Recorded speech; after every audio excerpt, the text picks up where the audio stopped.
America విదేశాంగ మంత్రి Marco Rubio 2026 మే 23 నుండి 26 వరకు భారత్లో జరగబోయే కీలక పర్యటన ఇప్పుడు వాణిజ్య రంగంలో ఉత్కంఠకు తెరలేపింది. ఈ పర్యటనలో అమెరికా భారతదేశానికి ఎంత కావాలంటే అంత శక్తి వనరులను, చమురు, గ్యాస్ వంటివి విక్రయించడానికి సిద్ధంగా ఉందని రూబియో ప్రకటించారు. అలాగే భారతదేశాన్ని ఒక గొప్ప భాగస్వామిగా, మిత్రదేశంగా ఆయన వర్ణించారు. ఈ చారిత్రాత్మక సమావేశం భారత్ అమెరికా సంబంధాల యొక్క గతం, వర్తమానం, భవిష్యత్ గురించి సమగ్రమైనటువంటి విశ్లేషణను ఇప్పుడు చూద్దాం. భారతదేశం, అమెరికా దేశాల మధ్య సంబంధాలు దశాబ్దాలుగా అనేక మలుపులు తిరిగాయి. స్వాతంత్ర్యం వచ్చిన కొత్తలో ప్రచ్ఛన్న యుద్ధ సమయంలో భారతదేశం అలీన విధానాన్ని ఎంచుకుంది. ఆ సమయంలో అమెరికా పాకిస్తాన్కు దగ్గరవడంతో భారత్ అమెరికా సంబంధాలు కొంత స్తబ్దుగా మారాయి. అయితే కాలక్రమేణా ప్రపంచ రాజకీయాల్లో మార్పులొచ్చాయి. 1991లో భారతదేశం ఆర్థిక సంస్కరణల్ని ప్రవేశపెట్టిన తర్వాత అమెరికాకు భారత్ ఒక పెద్ద మార్కెట్గా కనిపించింది. ఆ తర్వాత 2000 సంవత్సరంలో అప్పటి అమెరికా అధ్యక్షుడు బిల్ క్లింటన్ భారత పర్యటన రెండు దేశాల మధ్య కొత్త అధ్యాయానికి నాంది పలికింది.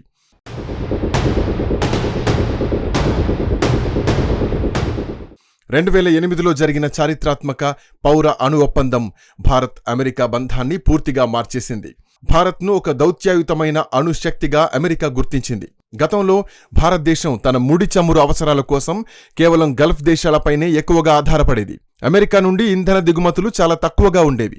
కానీ గత 10 ఏళ్లలో అమెరికాలో షెల్ గ్యాస్ విప్లవం రావడం, రష్యా ఉక్రెయిన్ యుద్ధం వంటి అంతర్జాతీయ పరిణామాల వల్ల భారతదేశం తన ఇంధన వనరుల్ని వైవిధ్యభరితం చేసుకోవడం ప్రారంభించింది. ఈ క్రమంలోనే అమెరికా నుండి చమురు దిగుమతులు క్రమంగా పెరుగుతూ వచ్చాయి. ప్రస్తుతం 2026 మే 23న ప్రారంభమైన అమెరికా విదేశాంగ మంత్రి మార్కో రూబియో భారత పర్యటన అత్యంత ప్రాధాన్యత సంతరించుకుంది.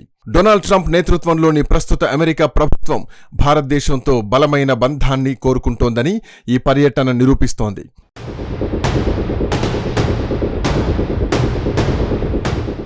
భారతదేశం ఎంత కొనాలనుకుంటే అంత శక్తిని విక్రయించడానికి అమెరికా సిద్ధంగా ఉందని రూబియో ప్రకటించారు.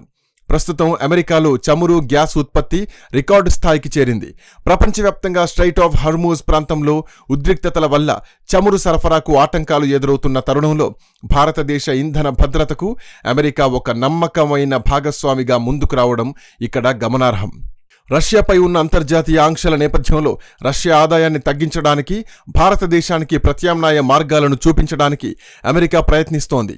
ఇందులో భాగంగానే వెనిజులా నుండి భారతదేశం చమురు కొనుగోలు చేసే అవకాశాలపై కూడా రూబియో చర్చలు జరుపుతున్నారు.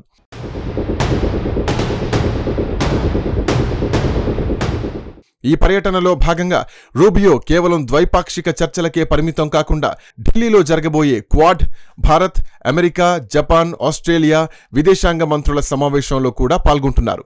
ఇండో పసిఫిక్ ప్రాంతంలో చైనా దూకుడును అడ్డుకోవడానికి ఈ కూటమి ప్రస్తుతం అత్యంత కీలకంగా పనిచేస్తోంది. రూబియో తన పర్యటనను కోల్కతా నుండి ప్రారంభించి అక్కడ మదర్ తెరీసా హౌస్ను సందర్శించారు. కోల్కతాలో అమెరికా విదేశాంగ మంత్రి పర్యటించడం గత 14 ఏళ్లలో ఇదే తొలిసారి.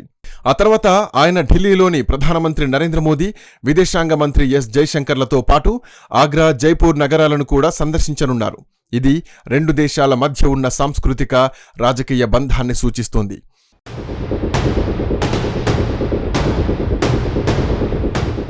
మార్కో రూబియో, జైశంకర్ల మధ్య జరుగుతున్న ఈ సమావేశం భవిష్యత్తులో ప్రపంచ రాజకీయాలను, ఆర్థిక సమీకరణాలని తీవ్రంగా ప్రభావితం చేయబోతోంది. దీని ద్వారా రాబోయే రోజుల్లో చాలా మార్పులను మనం స్పష్టంగా చూడవచ్చు. దాంట్లో భవిష్యత్తులో భారత ఆర్థిక వ్యవస్థ మరింత వేగంగా వృద్ధి చెందాలంటే భారీగా ఇంధనం అవసరం. అమెరికా నుండి నిరంతరాయంగా లభించే చమురు, గ్యాస్ వల్ల భారతదేశంలో ఇంధన ధరలు స్థిరంగా ఉండే అవకాశం ఉంది. ఇది దేశీయంగా ద్రవ్యోల్బణాన్ని తగ్గించడానికి, పరిశ్రమల వృద్ధికి తోడ్పడుతుంది. ఇంధన వ్యాపారంతో పాటు భవిష్యత్తులో భారత్, అమెరికా దేశాలు రక్షణ, ఆధునిక సాంకేతిక రంగాల్లో కలిసి పనిచేయనున్నాయి. కృత్రిమ మేధస్సు అంటే ఏఐ, సెమీకండక్టర్ల తయారీ, అంతరిక్ష పరిశోధనల్లో ఇరు దేశాల భాగస్వామ్యం మరింత బలపడుతుంది. ఆసియా ప్రాంతంలో ఇండో పసిఫిక్ సముద్ర పరిధిలో చైనా ఒంటెద్దు పోకడలకు చెక్ పెట్టడానికి భారత్, అమెరికా రక్షణ బంధం భవిష్యత్తులో ఒక రక్షణ కవచంలా మారబోతోంది. అమెరికాకు ఆసియాలో భారతదేశం అత్యంత నమ్మకమైన, శక్తివంతమైన భాగస్వామిగా ఎదగనుంది. అమెరికాతో బంధం బలపడుతున్నప్పటికీ భారతదేశం తన జాతీయ ప్రయోజనాల ఆధారంగానే నిర్ణయాలు తీసుకుంటుందని స్పష్టం చేసింది. భవిష్యత్తులో కూడా భారత్ తన స్వతంత్ర విదేశాంగ విధానాన్ని కొనసాగిస్తూనే అమెరికా వంటి అగ్రరాజ్యంతో సమానత్వ ప్రాతిపదికన వ్యూహాత్మక భాగస్వామ్యాన్ని ముందుకు తీసుకెళ్తుంది.